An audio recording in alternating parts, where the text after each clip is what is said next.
बिस्मिल्लाहिर्रहमानिर्रहीम। इय्याका नअबुदु व इय्याका नस्तईन। गुजरांवाला, मैं आज आपका खास शुक्रिया अदा करना चाहता हूं।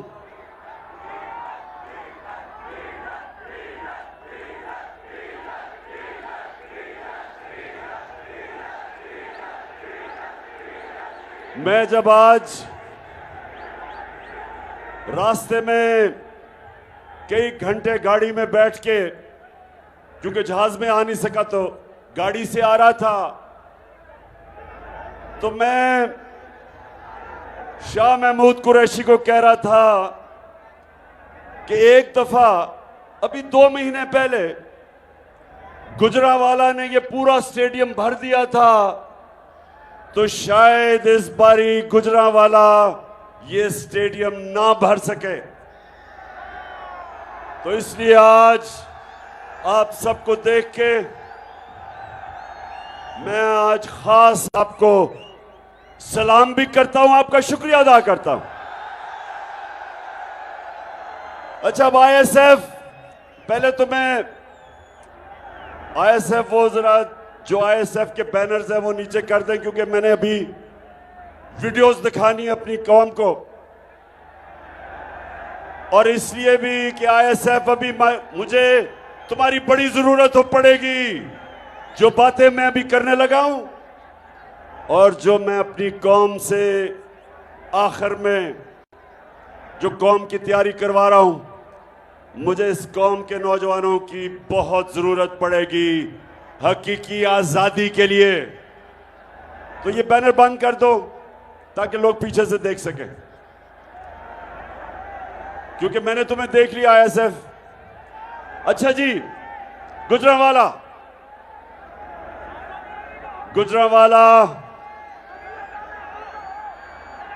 यहां मैं हर किस्म के लोग देख रहा हूं, नौजवान, ज्यादातर नौजवान, लेकिन जिस तादाद में ख्वातीन देख रहा हूं, मैं अल्लाह का खास तौर पर शुक्र अदा कर रहा हूं कि अल्लाह तूने मेरी कौम को जगा दिया, और जागी हुई कौम, शऊर वाली कौम, कौम जिसमें बेदारी आ जाती है, वो ही कौम अपनी हकीकी आजादी को छीनती है, और वही कौम जो हकीकी तौर पे आजाद होती है, वही कौम ऊपर जाती है, उसी कौम की परवाज ऊंची होती है। तो गुजरांवाला, आज मैंने आपसे कई बातें करनी है, लेकिन सबसे पहले मैं अपनी कौम को 4 चीजें हैं जो इंसान को, कौम को हकीकी तौर पे आजाद करती है। 4 चीजें। तो गुजरांवाला, मैं नौजवानों, खास तौर पे आपके लिए, क्योंकि मैं, अल्लाह ने मौका दिया मुझे दुनिया में सफर करने का, हर किस्म के मुल्क मैंने देखा, दुनिया के माशरे मैंने देखे, लेकिन एक चीज मैंने देखी कि कभी भी कोई कौम, उसकी परवाज ऊपर नहीं जा सकती जब तक वो गुलामी की जंजीरें नहीं तोड़ती। और मेरी पूरी कोशिश है कि मैं अपनी कौम को आजाद करूं। तो 4 किस्म की चीजें, 4 किस्म की गुलामियां, 4 चीजें हैं जो हमें गुलाम रखती हैं। सबसे पहले ये याद रखें कि ला इलाहा इल्लल्लाह इंसान को आजाद करता है। जब ये अल्लाह के सामने, गुजरांवाला, जब ये दावा करते हैं कि अल्लाह तेरे सिवा कोई खुदा नहीं, तेरे सिवा अल्लाह मैं किसी के सामने नहीं झुकूंगा, ये सबसे पहला दावा आजादी का है। और मैं बार बार अपने लोगों को बताता हूं कि मेरे नबी सल्लल्लाहु अलैहि वसल्लम ने मदीना की रियासत में दुनिया की तारीख का सबसे बड़ा इनकलाब लेके आए। 622 और 632 के बीच में दुनिया की तारीख का सबसे बड़ा इनकलाब वो मदीना में लेके आए। तो मैं अपने नौजवानों, मेरी पूरी कोशिश है कि मैं अपने नबी सल्लल्लाहु अलैहि वसल्लम की, आपको उनकी जिंदगी, उनकी सीरत से आपको भी आजाद करूं, क्योंकि हम अभी तक हकीकी तौर पे आजाद नहीं हुए।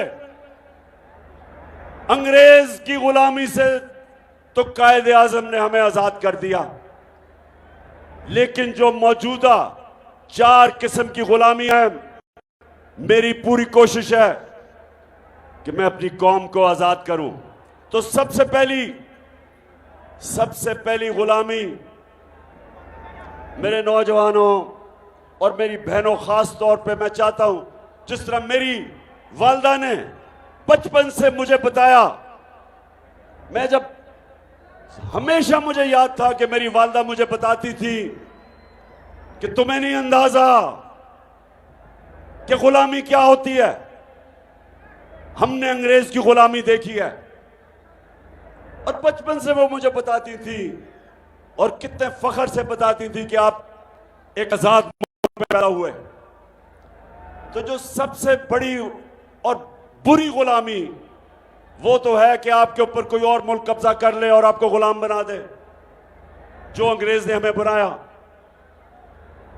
उससे हम आजाद हो गए। लेकिन जो दूसरी गुलामी वो क्या है कि वो एक दूसरा मुल्क आपको फतह किए बगैर गुलाम बना देता है। वो आपको रिमोट कंट्रोल करता है। कहते आप आजाद हैं, लेकिन हुक्म बाहर से सुनते हैं। बाहर के मुल्कों की गुलामी करनी मेरी नजर में उतनी बुरी गुलामी है जितना आपके ऊपर कोई फतह करके आपको गुलाम रखे। गुजरांवाला जो मुझे हटाया गया वो इसलिए कि मैं तैयार नहीं था कि किसी और मुल्क से डिक्टेशन लूं, किसी और मुल्क मुझे हुक्म करे कि जनाब आप रूस से सस्ता तेल नहीं खरीद सकते,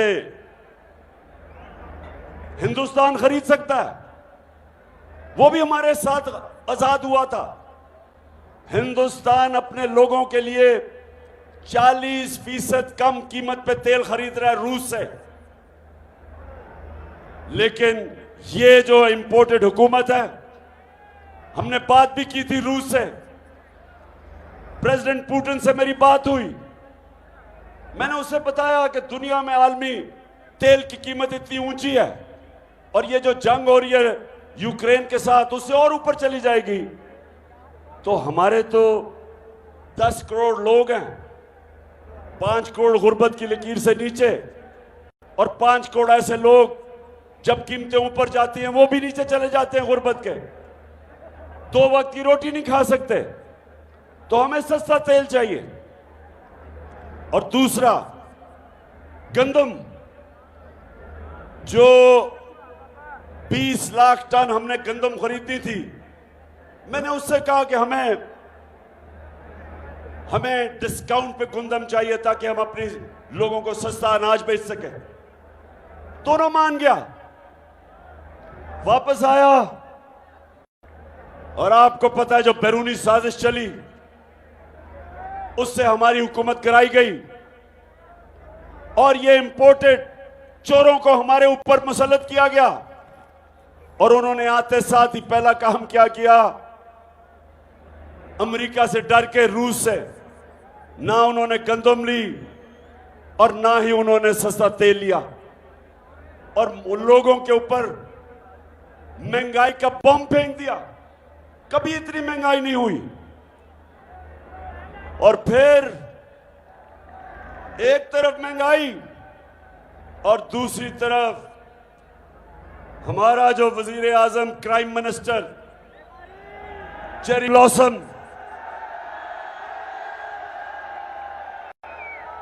दुनिया में चला गया पैसे मांगने के लिए।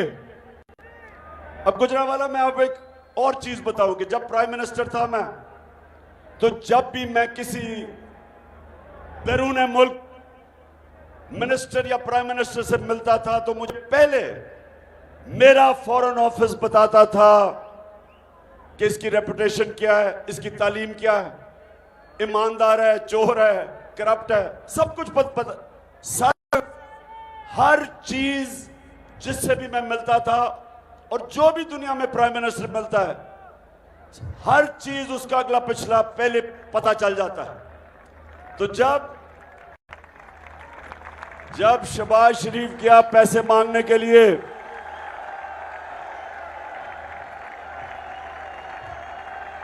जब शहबाज शरीफ गया पैसे मांगने के लिए, तो जरा ये बताएं कि क्या कहा उसने वापस आके। मैं सऊदी अरब से होके आया हूँ, मैं यूएई के होके, अभी मैं तुर्की होके आया हूँ, और मैंने उन भाइयों को कहा कि आप हमारे बड़े अजीम भाई हैं, हमेशा आपने हमारी मदद की।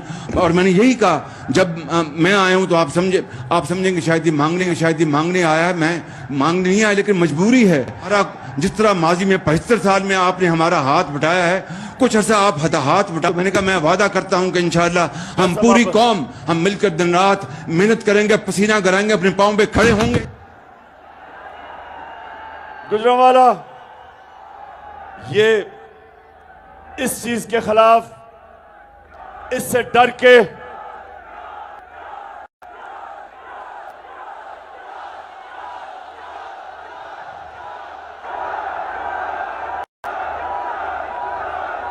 जो ये शहबाज शरीफ ने आपको नहीं बताया कि जी मैं आपसे पैसे मांगने आया हूं, मैं मजबूर हूं, पैसे वापस कर दूंगा।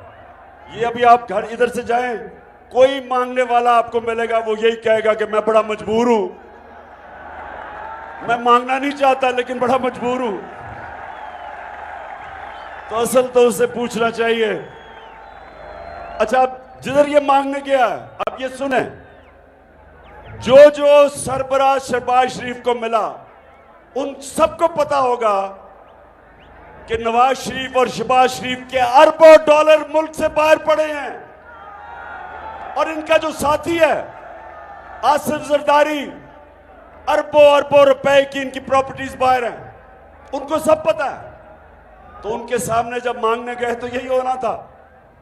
अच्छा, अब ये कल मिला है, ये जरा गौर से देखें पाकिस्तानियों, मैं आपको क्यों कह रहा हूं कि आपने मेरे से मिलके, मेरे साथ मिलके हकीकी आजादी की जद्दोजहद जहाद करनी है। मैं इसलिए कह रहा हूं कि मांगने वाले की दुनिया में कोई इज्जत नहीं है। आप जाके आजमा लें, मां बाप से तो कोई ज्यादा अपने बच्चों की फिक्र नहीं करता, लेकिन मां बाप के भी 2 बच्चे होंगे। एक बच्चा सारा वक्त मां बाप से पैसे मांगेगा, दूसरा उसी मुनी मां बाप का बच्चा खुददार होगा, नहीं पैसे मांगेगा। मां बाप भी उस बच्चे की इज्जत करेंगे जो पैसे नहीं मांगता, हाथ नहीं फैलाता। अच्छा, यूनाइटेड नेशंस का सेक्रेटरी जनरल आया कल, अब सैलाब आया हुआ है। अब सैलाब वो आया सैलाब इलाके देखने के लिए, तो ये है अंग्रेजी में, लेकिन मैं बाद में आपको बता दूंगा वो क्या कहता है। ये जरा गौर से देखें इसको। Generous. Just your help to Pakistan will help helpless people in this country.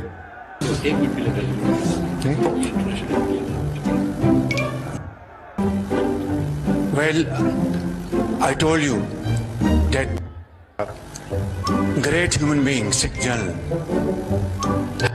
today language which is not only understood by the people of Pakistan, रुको जरा, सबर करो, but by all those who have a human heart. What? Bro, what are you talking about, man? who are आगे वो and तो दिखाओ उसका। Your help to Pakistan will help helpless people in this country. एक minute के लिए Rajni please, ये international media में अंग्रेजी तो बोली मैं।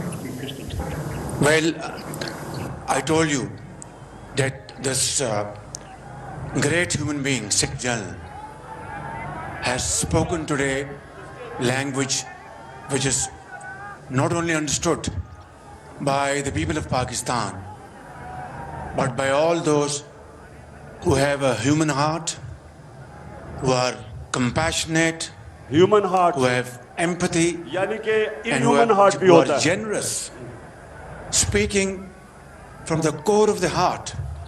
And I am deeply touched by his message today.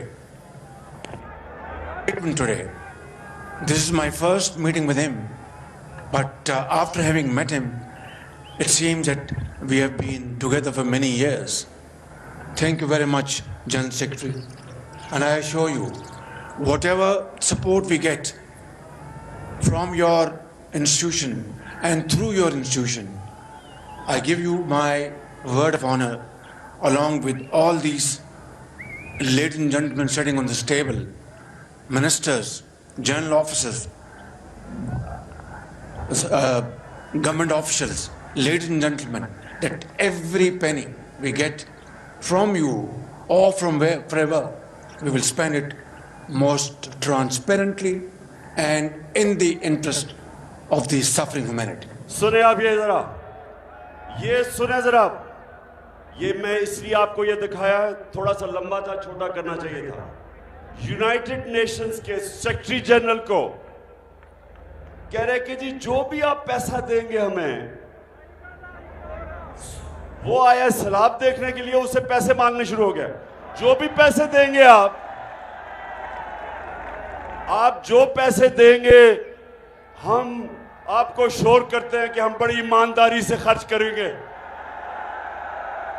उसको कह रहा है कि जो भी पैसे देंगे, मैं और मेरे वजीर कह रहे हैं कि हम बड़ी ईमानदारी से पैसा खर्च करेंगे।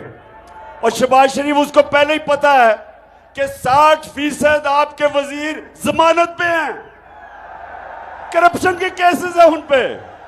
उसको यह पता है कि तुम और तुम्हारे बेटों को 16 अरब रुपए का आपने FIA का केस है कि पाकिस्तानी अवाम पे डाका मारा है। तो उसको कह रहे हैं कि फिक्र ना करो, आप जो पैसे देंगे हम बड़ी ईमानदारी से खर्च करेंगे। मैं ये आपको इसलिए दिखा रहा हूं मेरे पाकिस्तानियों कि कभी इस तरह के लोग होंगे आपके मुल्क के ऊपर बैठे होंगे, अपना पैसा चोरी करके मुल्क से बाहर, और दूसरों से भीख मांग रहे हैं कि जी हमें पैसा चाहिए।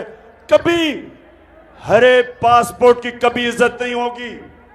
22 करोड़ लोग ऐसे दुनिया भर देखेगी जैसे हम बेकारी हैं, और ये कंट्रोल करेंगे हमें। वो जो हुक्म करेंगे, जिनसे ये पैसे मांगते हैं, वो कोई ऐसा पैसा नहीं देता जब तक वो आपसे, जिस तरह हमने 80,000 पाकिस्तानियों की जानें कुर्बान की अमेरिका की जंग लड़के, जंग अमेरिका की, उनके 3,000 से भी कम लोग मरे 9/11 में, 9/11 में। 80,000 पाकिस्तानी उनकी जंग लड़ते हुए मर गए, इसलिए कि इस तरह के हुक्मरान जो बाहर से प्रेशर आता है उनके सामने लेट जाते हैं और अपने लोगों का खून चूसते हैं और पैसा चोरी करके मुल्क से बाहर बड़े बड़े वहां महल्लात में रहते हैं। और इनको, इस तरह के लोगों को हमारे ऊपर मुसल्लत इसलिए किया गया कि इनके क्योंकि पैसे बाहर पड़े हैं, जो इनको बाहर से हुक्म मिलेगा वो ये करेंगे। वो आपकी बेहतरी नहीं सोचेंगे कि रूस से हम सस्ता तेल लेके अपनी कौम को सस्ता पेट्रोल और डीजल दें। वो ये देखेंगे कि पैसे मेरे बाहर पड़े हैं, जब चाहिए जब्त कर सकते हैं। इसलिए जो वो वहां का हुक्म आता है उनसे एड भी लेंगे और अपने कौम को इस्तेमाल होने देंगे। और यही वजह है कि पाकिस्तान अपने पैर पे नहीं खड़ा हो सका। हमें अपने मुल्क में इस्लाहत की जरूरत थी, हमें अपने मुल्क में अपने लोगों पे पैसा खर्च करना था, हमें अपने तालीमी निज़ाम ठीक करना था, लोगों की सेहत उसको देखना था। हमने अपने मुल्क में एक ऐसा इंसाफ का निज़ाम पैदा करना था ताकि सरमायाकारी हो, ताकि इन्वेस्टमेंट आए, ताकि नौकरियां मिले, खुशहाली आए। लेकिन उसके बजाय बाहर से भीख मांगो, अपने लोगों को लूटो और दूसरों की गुलामी करो। जब जुल्मों सितम के कोहे गरा रूई की तरह उड़ जाएंगे।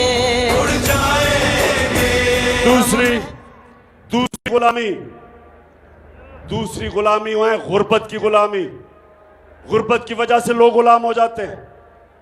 जहालत, अपने लोगों को तालीम ना दें, थोड़े से लोगों को इंग्लिश मीडियम, अच्छी नौकरियां थोड़े से लोगों की और बाकी अवाम के लिए उर्दू मीडियम, वो पढ़ के भी बेरोजगार। फिर दीनी मदरसे, वो अलहदा तालीम। पहली दफा हमारे दौर में हमने पाकिस्तान में एक निसाब लाने की कोशिश की कि सारे लोगों के लिए मौके हों, सब ऊपर जा सके, और वो तब होंगे जब एक निसाब होगा। और अब तक पहली दफा किसी हुकूमत ने कोशिश की थी। दूसरी चीज, हमने एहसास प्रोग्राम लेके आए। हम पहली दफा पाकिस्तान की तारीख में हेल्थ कार्ड लेके आए, हेल्थ इंश्योरेंस, 10 लाख रुपया हर खानदान के लिए कि किसी भी अस्पताल में जाके इलाज करवा सकते थे।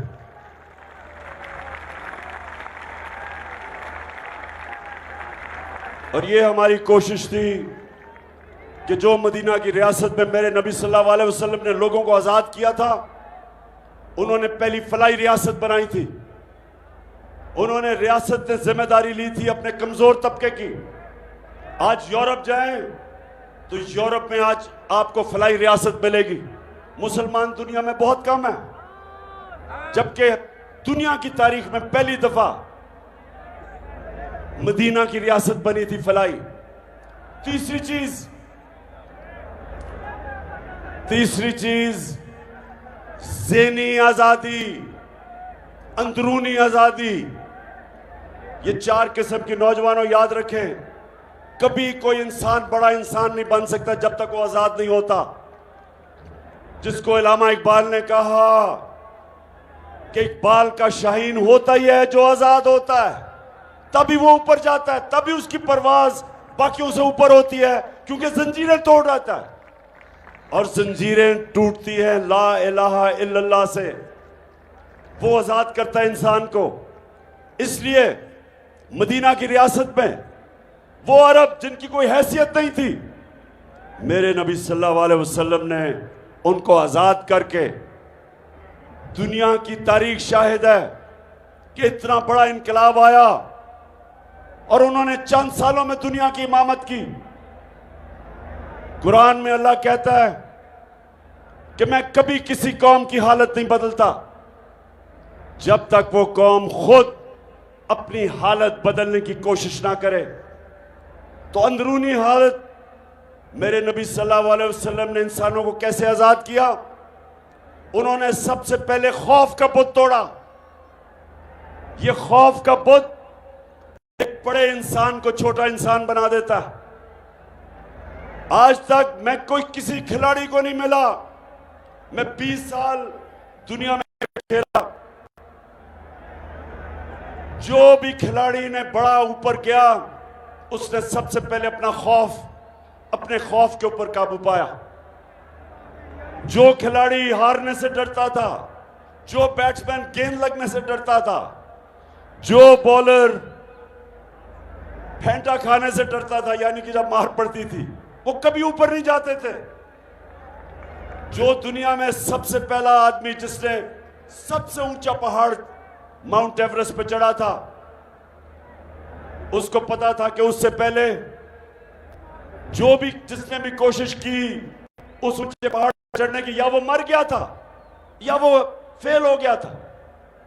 तो उसने पहले अपना खौफ के ऊपर काबू पाया और फिर उसने सारी दुनिया याद रखेगी कि पहला आदमी सबसे ऊंचे पहाड़ पे गया।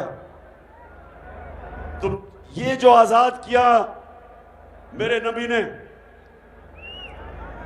खौफ का बुत तोड़ा ला इलाहा इल्लल्लाह से, वो लोग वही लोग थे जिनकी हैसियत नहीं थी, उनकी परवाज शुरू हो गई। फिर जो पैसे का बुत है, लालच, हवस, ये भी बहुत बड़ा बुत है। इंसान पैसा पैसा और पैसा बनाते बनाते तबाह हो जाता है।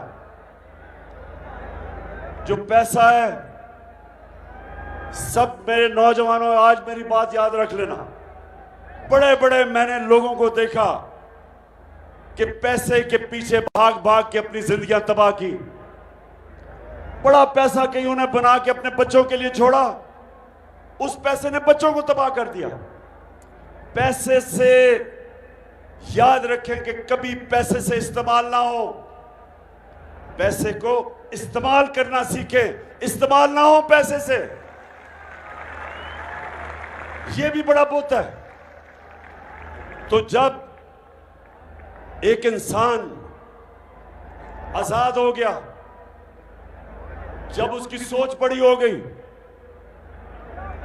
रहमतुल आलमीन ने उसकी सोच आलमी सोच कर दी, अपने छोटे छोटे मसलों से आजाद हो गए, वो दुनिया के लीडर्स बने। और फिर आखिरी बुत, आखिरी खौफ, आखिरी गुलामी, वो है जुल्म के बुत की, जुल्म के बुत से आजाद होना। पाकिस्तानियों, जब तक एक माशरे में इंसाफ नहीं आता, जब तक कानून की बालादस्ती नहीं होती, जब तक एक माशरे के अंदर कानून की हुक्मरानी, यानी कि ताकतवर और कमजोर के लिए एक इंसाफ का कानून नहीं बनता, जिसको रूल ऑफ लॉ कहते हैं, कोई माशरा तरक्की नहीं कर सकता। मैंने सारी दुनिया में ऐसे मुल्क देखे, हर वसाइल के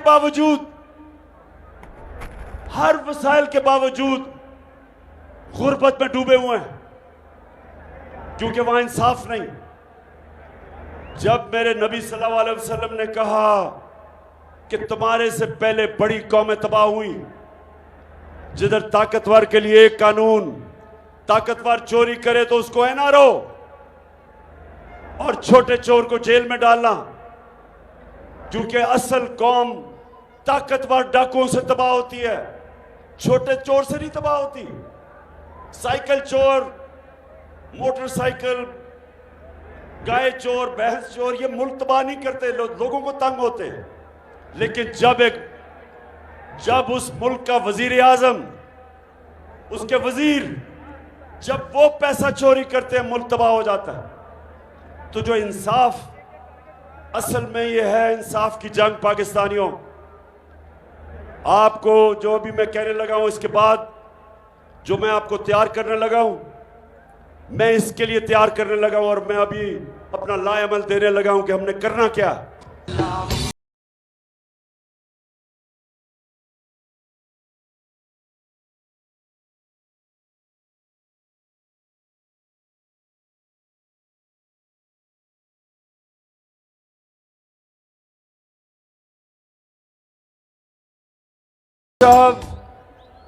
ये जो इंपोर्टेड हुकूमत है, जब से ये इक़्तिदार में आए, इनकी ये कोशिश थी कि ये तहरीक इंसाफ को ख़त्म करें, और अब हम हमेशा के लिए ऊपर बैठ जाएंगे, और हमारे बाद हमारे बच्चे, सारों ने अपने बच्चे तैयार किए हुए बारियों के लिए, कि जिस तरह हम भेड़ बकरियां हैं, एक जाएगा तो बच्चा आ जाएगा, और बच्चे भी फिटे हुए बच्चे चोरी के पैसे के ऊपर।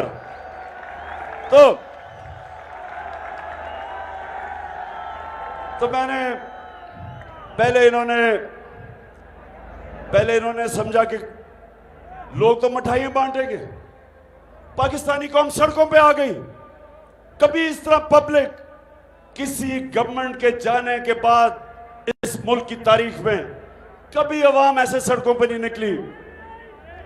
उसके बाद इन्होंने हमारे ऊपर तशद्दुद किया। 25 मई को हमारे ऊपर केसेस किए, हजारों लोगों को जेलों में डाला। पुरअमन एहतजाज के ऊपर इन्होंने टीयर गैस शेलिंग की। औरतें बच्चे थे, समझा कि ये डर जाएंगे। कहा जी ये तो मम्मी डैडी हैं, ये तो वो लोग हैं जो कि किसी किस्म का प्रेशर बर्दाश्त नहीं करेंगे तो हाथ खड़े कर देंगे। वो भी ना हुआ। फिर लोग निकला है हर जलसे में, जिस तरह आज आप आए। 6 महीने से मैं जलसे कर रहा हूं और एक से एक बड़ा जलसा हो रहा है और कौम निकल रही है ऐसे। बेदार कौम समझ गई, शऊर है कौम में। फिर इन्होंने इलेक्शन करवाया। 17 जुलाई को पाकिस्तान पंजाब में 20 बाय इलेक्शन हुए। इलेक्शन कमीशन अपने साथ, इनके साथ एक बददियानतदार इलेक्शन कमीशन ने मिलकर पूरी कोशिश की इनको जिताने की। इंतजामिया तब इनके साथ थी। मिस्टर एक्स ने पूरी मदद की। सबके बावजूद हार गए, इलेक्शन हार गए। उसके बाद ये क्या कर रहे हैं? अब इनकी कोशिश है किसी तरह इमरान खान को मैच से डिस्क्वालीफाई किया जाए कि खेले ही ना। इसको किसी तरह नाअहल किया जाए, इसके ऊपर केसेस करो। हर किस्म के मेरे ऊपर केसेस किए। तौहीन मजहब का केस कर दिया। मदीना के अंदर ये शहबाज शरीफ और इसके वजीर गए। 27वीं रमजान थी, हम यहां शब दुआ कर रहे थे तो पता चला इनको वहां चोर चोर की आवाजें लग गई। मदीना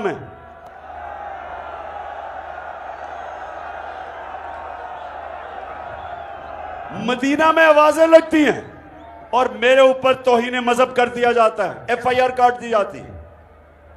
उसके बाद हर मौका ढूंढा जाता है कि किसी तरह इमरान खान की कोई ऐसी चीज का केस कर दो। मुझे यही नहीं पता कितनी 20 FIR तो हो चुकी है। इन्होंने फिर क्या किया? मेरे ऊपर दहशतगर्दी का FIR काट दी। मुझे पकड़ने आ रहे थे, जेल में डालने आ रहे थे। और मैं आप सबको बताऊं, मैं तैयार बैठा था, बैग अपना मैंने पैक किया हुआ था, जेल के लिए मैं तैयार था।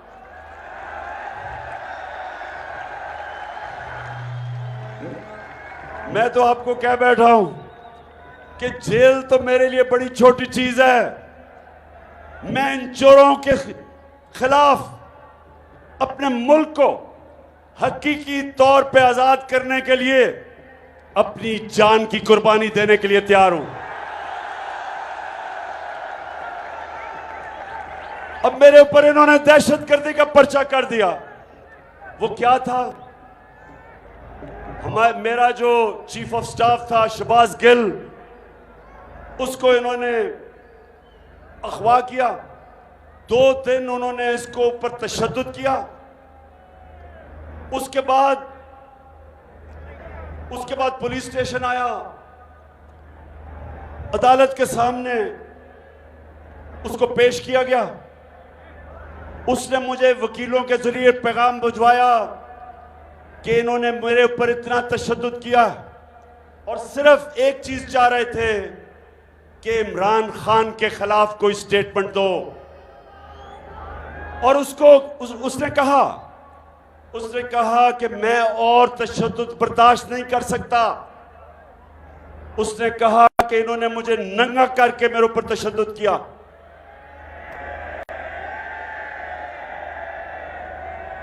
और उसने कहा कि अगर इन्होंने मुझे वापस रिमांड पे भेज दिया, मैं ज़हनी तौर पे अब ये बर्दाश्त नहीं कर सकता। तो उसके ऊपर मैंने कहा था, जब उसको रिमांड पे भेजा गया तो मैंने तो उसके ऊपर कहा कि इसके ऊपर कानूनी कार्रवाई करेंगे, कानूनी कार्रवाई। इसके ऊपर इन्होंने मेरे ऊपर दहशतगर्दी का पर्चा किया। अब मुझे बताएं, क्या यह दहशतगर्दी है? अब मैं ये सिर्फ आपको दिखाऊंगा कि मैंने क्या देखा जब मैंने ये स्टेटमेंट दी कि हम कानूनी कार्रवाई करेंगे। ये जरा देखें कि उसका हाल क्या था।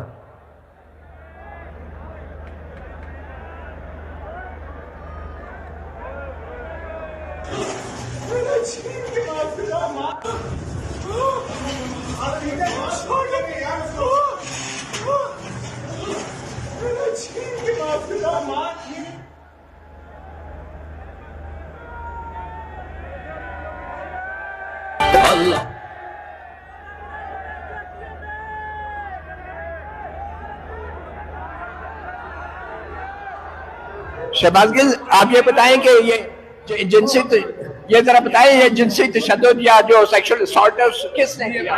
ये बिल्कुल दुरुस्त है। मेरे टेस्टिस पे और मेरे पीनस पे बिजली के करंट लगाए गए, वो मैं जिनसी तशद्दुद की बात कर रहा था। मेरे टेस्टिस और पीनस के ऊपर इलेक्ट्रिक करंट लगाया गया और वो तशद्दुद किया गया ताकि मैं कोई भी स्टेटमेंट दूं किसी के खिलाफ। आपने सुना शहबाज गिल?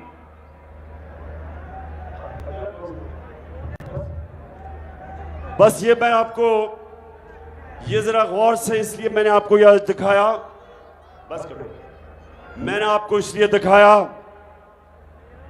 कि ये कोई दहशतगर्द नहीं था, ये कोई कातिल नहीं था, ये एक असिस्टेंट प्रोफेसर है अमेरिकी यूनिवर्सिटी के अंदर, उससे ये किया गया। इसके ऊपर मैंने रिएक्ट किया था। मैं जो मेरे ऊपर तौहीन अदालत का केस है उसके ऊपर तो मैं बात नहीं करूंगा क्योंकि वो सब जुडिस है, लेकिन मैं सिर्फ ये जो मेरे ऊपर दहशतगर्दी का इन्होंने पर्चा किया है, मैं उसके ऊपर ये बताना चाहता था कि क्या वजह थी कि मैंने कहा कि मैं लीगल एक्शन लूंगा। इस वजह से मैंने जब इसके ये हाल देखा, पैगाम मुझे भेज रहा है कि किस तरह का तशद्दुद किया, जिनसी तशद्दुद किया, तो उसके बाद मैं क्या कहता? मेरा वो चीफ ऑफ स्टाफ था, क्या मैं रिएक्ट ना करता?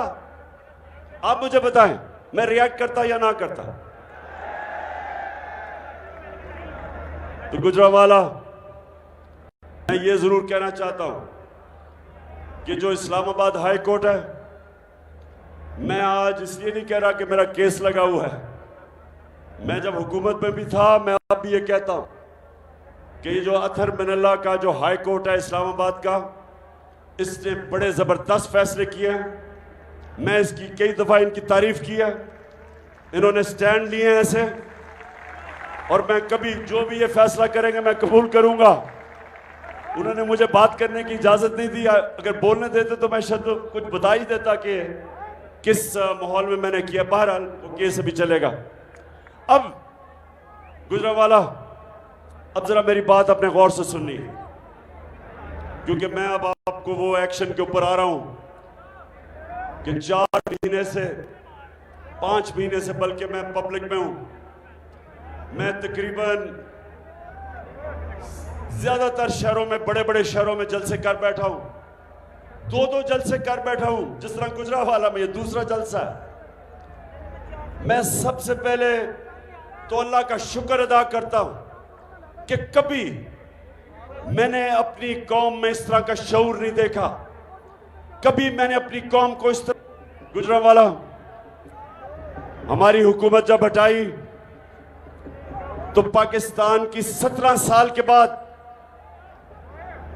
हमारी जो मुल्क तरक्की कर रहा था, जो हमारी दौलत में इजाफा हो रहा था, जिसको ग्रोथ रेट कहते हैं, 17 साल में वो सबसे बेहतरीन परफॉर्मेंस दिया हमारे तीसरे और चौथे साल में।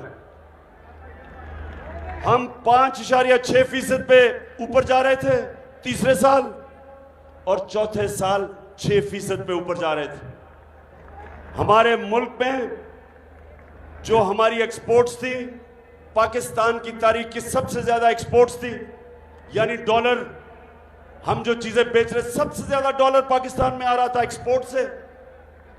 और दूसरा, जो बैरूनी मुल्क पाकिस्तानी थे उन्होंने हमारे पे एतमाद किया। पाकिस्तान की तारीख में सबसे ज्यादा उनका डॉलर आ रहा था, रेमिटेंसेस आ रही थी, सबसे ज्यादा टैक्स कलेक्शन थी। हमने सबसे ज्यादा पाकिस्तान की तारीख में आमदनी हमारी थी, टैक्स कलेक्शन थी। हमारी 4 जो बड़ी बड़ी फसलें थी, हमारे 2 साल में रिकॉर्ड पैदावार थी। और ये इमरान खान नहीं कह रहा, ये जो इस हुकूमत ने, जो इकोनॉमिक सर्वे ऑफ पाकिस्तान, जो ये हुकूमत माइशत के ऊपर जो एक पेपर पब्लिश करती है, उसके मुताबिक ये सारी चीजें मैं आपको बता रहा हूं। जब से ये आए हैं पाकिस्तानियों, जब से ये आए हैं, सबसे पहले तो इन्होंने बिजली और पेट्रोल और डीजल की कीमत आसमानों पे चढ़ा दी। हम जब इख्तिदार में थे, सुन ले, हमने क्या किया? हमारे दौर में तेल, ये जरा गौर से सुने ताकि आप में शऊर है, आपको समझ आए कि मुल्क के इश्यूज की आपको समझ आए। हम जब इख्तिदार में थे, आलमी मार्केट में तेल $103 से $115 पे गया। आज तेल आलमी मार्केट में $90 का है, उससे सस्ता है। हम पेट्रोल ₹150 लीटर पे दे रहे थे और फजल रहमान को ₹145 लीटर पे दे रहे थे। इसलिए हमने कोशिश की कि जब आप पेट्रोल और डीजल बढ़ाएंगे सब कुछ बढ़ जाता है, लेकिन हम चाहते थे कि जब ये चीजें बढ़ाएं तो मेरे लोगों के ऊपर बोझ पड़ता है। लोग गुर्बत के लकीर के नीचे चले जाते हैं जब महंगाई होती है। तो हमने अपने लोगों को महंगाई से तहफ़्फ़ुज़ दिया। हमने और जगह से पैसे लिए, हमने वो पैसे से कम कीमत पे तेल, पेट्रोल और डीजल और बिजली कम कीमत पे लोगों को दी कि लोगों पे बोझ ना पड़े। उसके अलावा हमारे दौर में रुपया 178 पे था जब ये नो कॉन्फिडेंस मोशन आई, 178 पे डॉलर था। जब से ये आए हैं डॉलर आज पहुंच गया 230 पे। इसकी वजह से मजीद महंगाई, आज पेट्रोल और डीजल 240 तक पहुंच गया। आज बिजली जो हमारे दौर में 18 रुपए यूनिट थी, आज वो 36 रुपए यूनिट कहते हैं। टैक्सेस मिला के 55 रुपए यूनिट पे बिजली मिल रही है, 3 गुना ज्यादा। सवाल ये है कि कौन सी क़यामत आई थी कि इतनी महंगाई हो गई? क्या हुआ था कि इतनी चीजें महंगी कर दी?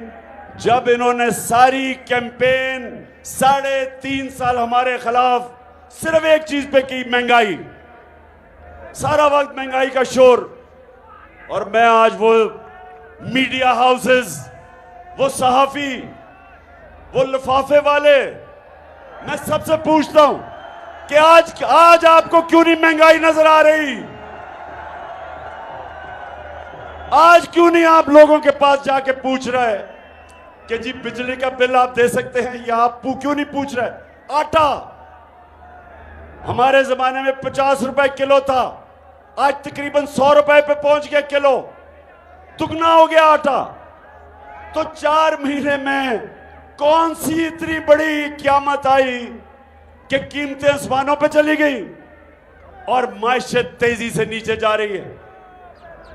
आईएमएफ आज ये कहता है कि पाकिस्तान में अभी बिजली की कीमत मजीद और बढ़ेगी।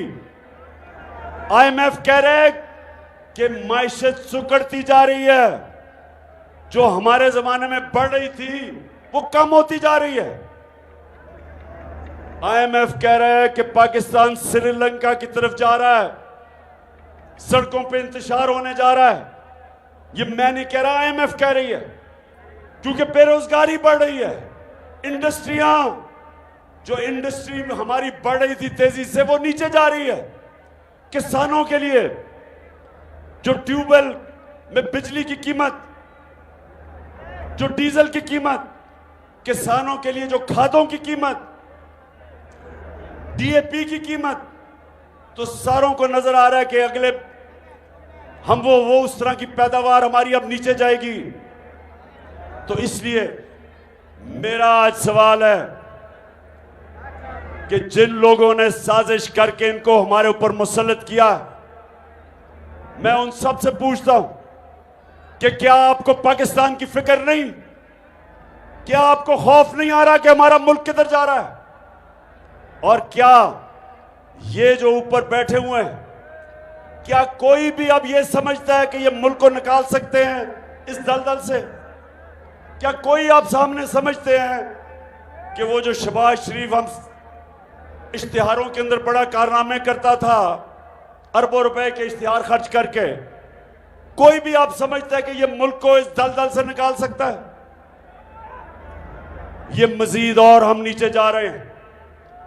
और इसलिए जो हम कहते हैं कि जब तक इस मुल्क में साफ और शफाफ इलेक्शन नहीं होते, जब तक सियासी इस्तेकाम नहीं आता, तो मायशत इसी तरह नीचे जाती रहेगी। माशी इस्तेकाम आएगा सियासी इस्तेकाम से। और इसलिए मैं अपनी सारी कौम को आज एक पैगाम देने आया हूं। ये मैंने एक फैसला किया था कि गुजरांवाला जलसे में मैं अपनी कौम को एक कॉल दूंगा, मैं अपनी कौम को तैयार करूंगा कि हम अपने आप को इनसे हकीकी तौर पे आजाद करें। और कौम तब आजाद करेगी जब कौम अपनी आजादी छीनेगी। और जो मैं अब देख रहा हूं, मैंने ये फैसला किया कि मैं अपनी सारी डिस्ट्रिक्ट की तंजीमों को, सारों को मैंने खत लिखा है कि तैयार हो जाओ, अपनी डिस्ट्रिक्ट में लोगों को मोबिलाइज करो और इंतजार करो कि जब मैं कॉल दूंगा, और जब मैं कॉल दूंगा सबने तैयार होना है, सारे पाकिस्तान ने तैयार होना है। मैं जो चाहता हूं कि मेरी नौजवान, मेरी ISF यानी स्टूडेंट्स, मेरी ख्वातीन, मैं चाहता हूं सारे, मेरी तंजीमें सब तैयारी करें। और आप तैयारी करें कि मैंने अब आपको कॉल देनी है और कभी भी मैं दे सकता हूं। मैं अपनी तैयारी कर रहा हूं और मैं इस नतीजे पे आ गया हूं कि सारा जो मैंने 5 महीने में देखा, मेरी पूरी कौम तैयार बैठी। लोग तैयार हैं, लोग तैयार हैं कि अगर साफ और शफाफ इलेक्शन ये नहीं करवाएंगे तो लोग तैयार हैं पाकिस्तान की सड़कों पे आके पुरअमन एहतजाज करके यहां जबरदस्ती इलेक्शन करवाएंगे हम, क्योंकि हमें नजर आ रहा है कि इलेक्शन से भाग रहे हैं। आपको पता है बाय इलेक्शन कैंसिल कर दिए, 2 दिन पहले इलेक्शन कैंसिल कर दिए, क्योंकि इनको खबर आ गई थी कि जिस तरह ये पहले हारे हैं उससे भी बुरी तरह हारेंगे, इसलिए ये इलेक्शन से भाग रहे हैं। और इसलिए हमने इनको इलेक्शंस पे लेके आना है। तो मैं अपनी सारी आज पार्टी को तैयार कर रहा हूं, सारी मेरी पार्टी तैयार हो जाओ। ये जो अब मेरी कॉल होगी, ये इंशाल्लाह पाकिस्तान को, ये मेरे पाकिस्तानियों को, मैंने जो देख लिया ऊपर से लेके नीचे तक सब तैयार बैठे, क्यों गुजरांवाला तैयार हो। आखिर में उन लोगों से बात करना चाहता हूं जिनके पास पावर है, अपने मुल्क की एस्टेब्लिशमेंट से सवाल करना चाहता हूं कि जिस तरह हमारा मुल्क ये इंपोर्टेड हुकूमत तेजी से नीचे लेके जा रही है, जिस तरह जब से ये आए हैं लोगों की जिंदगी अजाब में, महंगाई में और माइशत जिस तरह नीचे जा रही है, और जो IMF की रिपोर्ट है, मुझे पता है कि आप कहते हैं वो आप न्यूट्रल है, लेकिन कौम आपको जिम्मेदार ठहराएगी अगर ये मुल्क इसी तरह नीचे जाता रहा। कौम आपको जिम्मेदार ठहराएगी कि आप रोक सकते थे इस मुल्क को इस दलदल में फंसने की, और आपने कुछ नहीं किया। ये कौम आपको जिम्मेदार ठहराएगी अगर हमारी माइशत नीचे गई, वो डायरेक्टली हमारी नेशनल सिक्योरिटी को असरअंदाज होगी, क्योंकि जैसे जैसे माइशत नीचे जा रही है हम और मजबूर होते जा रहे हैं बैरूनी ताकत के। जो भी अब पैसा देगा, जो भी पैसा देगा, वो हमारे से वो चीज मांगेंगे जो हमारी नेशनल सिक्योरिटी को असरअंदाज होगी। तो इसलिए अभी भी टाइम है, इस मुल्क को नीचे जाने से बचाएं। और मैं आज आप सारी कौम के सामने कह रहा हूं कि जो इस मुल्क को इंशाल्लाह हमें अगर जब भी अल्लाह मौका देगा, मैं आज आपको कह रहा हूं कि अब कोई दूसरा मुल्क पाकिस्तान को इस दलदल से नहीं बचाएगा। जो हमें इस दलदल से निकालेंगे वो 1 करोड़ हमारे बैरून मुल्क पाकिस्तानी हैं, वो हमारा जो बाहर पाकिस्तानी बैठा है, इंशाअल्लाह इनको सिर्फ रेमिटेंस आ रही है। हमने जिस दिन इस मुल्क में इनकी सरमायाकारी ले आए, 1 करोड़ में से 5 लाख पाकिस्तानियों ने भी, बैरून मुल्क पाकिस्तानियों ने इस मुल्क में सरमायाकारी शुरू कर दी। हमारे पास इतने डॉलर आ जाएंगे कि हमें कभी किसी के सामने हाथ फैलाना नहीं पड़ेगा। कि 2 महीने में दूसरी दफा आपके पास आया हूं, और माशाअल्लाह आपका जुनून, आपका जज्बा, आपका शऊर, मैं आपको सलाम करता हूं। पाकिस्तान जिंदाबाद।